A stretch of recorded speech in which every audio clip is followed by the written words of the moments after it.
Dear student, आज online class math में class 6, 7, 8 student से संबंधित हम जो है सवाल देखेंगे। आज वो टॉपिक है आपका गुणनखंड। सबसे पहले हम देखते हैं कि प्राकृत संख्याएं। सबसे पहले हमको ये मालूम होना चाहिए प्राकृत संख्या क्या होती है। तो 0, 1, 2, 3, 4, 5, 6, 7, 8, 9 अंकों से बनने वाली सभी संख्याएं प्राकृत संख्या होती हैं। उदाहरण के तौर पर 10 है, 20 है, 30 है, 40 है, 50 है, 60 है या और भी। इसके बाद देखते हैं कि जो संख्या है उसके गुणनखंड क्या है। संख्या आपकी 30 है। 30 को जो है हम 3 × 10, 3 × 10, 10 3 × 30, 5 × 6 ले सकते हैं, 5 × 6 = 30। इसी प्रकार हम देखते हैं ये 20 है। 20 बराबर 2 × 10 या 4 × 5।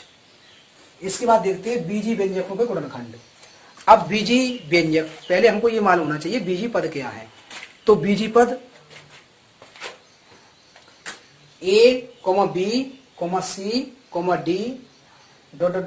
Z तक के सभी जो पद होते हैं वो बीजी पद कहलाते हैं। अब बात आती है उभयनिष्ठ पद। उभयनिष्ठ पद कौन से होते हैं, उभयनिष्ठ संख्या कौन सी होती है। तो जो संख्या सभी पदों में सम्मिलित हो वह संख्या उभयनिष्ठ संख्या कहलाती है। उदाहरण के तौर पर देखते हैं 5x + 10xy, 5x + 10xy। तो यहां से हमको देखेंगे अब इनमें अंक में कौन सा अंक संख्या में जो है उभयनिष्ठ है, दोनों में सम्मिलित है। 5 × 5, 5 दूनी 10। यहाँ से हमको कॉमन मिला अंकों में 5, यहाँ से हमने कॉमन लिया तो यहाँ पे मिला x, तो 5x कॉमन आ गया। अब 5x जब यहाँ से आ जाएगा तो यहाँ बचेगा 1 + 2y। इसके बाद देखते हैं उदाहरण 4ab + 12bc, 4ab + 12bc। अब इसमें देखेंगे तो यहाँ से कॉमन आपको 4 × 4, 4 × 12, 4 मिल जाएगा। यहाँ a है बीजी पद, इसमें नहीं है तो ये उभयनिष्ठ नहीं है। अब देखेंगे ये b है, b यहाँ पर भी है और यहाँ पर भी है, दोनों में सम्मिलित है तो b को ले लिया तो आपका आ गया a + यहाँ से कॉमन आ गया आपका 4b तो बचा a, यहाँ से कॉमन आ गया 4b तो 4 × 12, 3c। इसके बाद आती है बात द्विघात संख्याओं के गुणनखंड। तो पहले हम देखते हैं द्विघात संख्याओं के गुणनखंड के बारे में। जब हम पहुंचे तो मालूम होना चाहिए द्विघात समीकरण क्या होते हैं। जिन पर अधिकतम घात 2 हो, ऐसा एक पद हो जिसमें अधिकतम घात 2 हो, वो द्विघात गुणनखंड के अंतर्गत आता है। इसमें देखा हमने संख्या थी 3x² + 8x + 4, इसमें अधिकतम घात 2 थी। अब इनको जब सॉल्व करते हैं तो सबसे पहले हम देखते हैं कि ऐसा कौन सा अंक है जिसमें कोई बीजी पद नहीं है, उसका गुणा सबसे जो अधिक घात होती है उससे कर देते हैं। तो 4 × 12, जब हमारा 12 हुआ तो जो बीच की संख्या होती है वो जोड़ने पर या घटाने पर जो है बीच की संख्या प्राप्त होनी चाहिए। तो 2 × 6, 2 × 6 = 12। अब ऐसी दो संख्या देखेंगे जिनका गुणा 12 और जोड़ने पर 8 आना चाहिए। तो 2 × 6 = 12 और 2 + 6 = 8। तो 3x² + 6x + 2x + 4। तो हमने यहाँ देखा, अब दो पद लेके यहाँ से कॉमन देखेंगे, उभयनिष्ठ देखेंगे। तो यहाँ से हमको जो है उभयनिष्ठ मिला 3x, 3 यहाँ पर है, 3 × 3, 3 दूनी 6।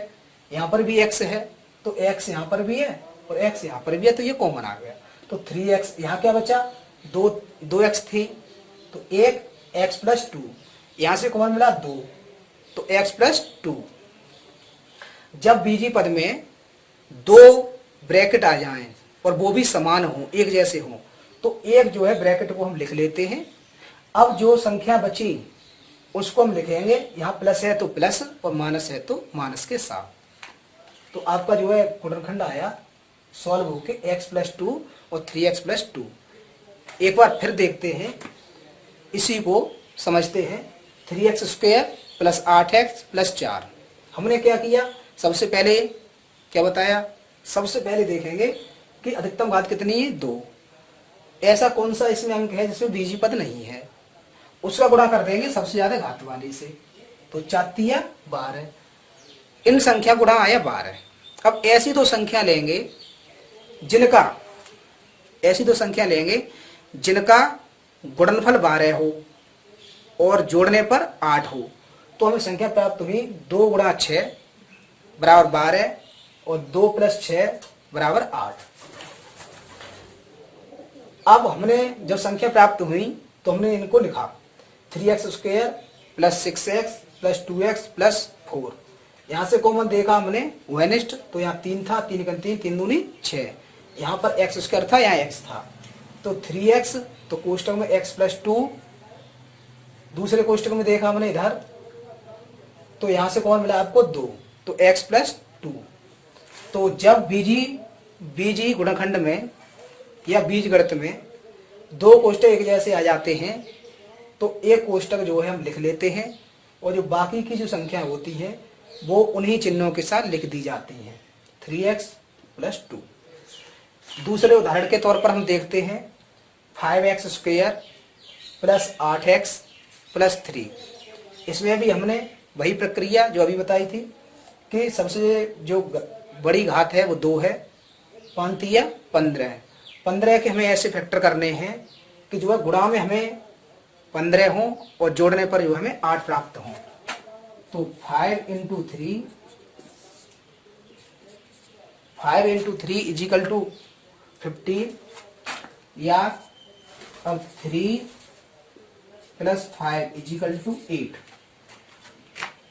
हमें इसी प्रकार यहाँ पे जो है लिखेंगे। अब यहाँ पहले 5 है तो इसके साथ में 5 लिखेंगे क्योंकि हमें जो है कॉमन लेने में लाभ होगा, यहाँ से जल्दी होगा। तो हम क्या करेंगे, यहाँ से 5x square plus 5x plus 3x plus 3, यहाँ से कॉमन आया आपका 5 लिख लिया। यहाँ पर आपको क्या है, यहाँ x स्क्वायर है, यहाँ x है, तो x आ गया। अब यहाँ हुआ आपका x प्लस 1 प्लस यहाँ से आपको 3, तो x प्लस 1। अभी बताया आपको थोड़ी देर पहले कि जब दो कोष्टक एक जैसे आ जाते हैं बीजगणित में तो उसमें से एक लिखते हैं, तो x प्लस 1 और 5x प्लस 3। इसी के साथ मैं अपनी वीडियो को यहीं समाप्त करूंगा।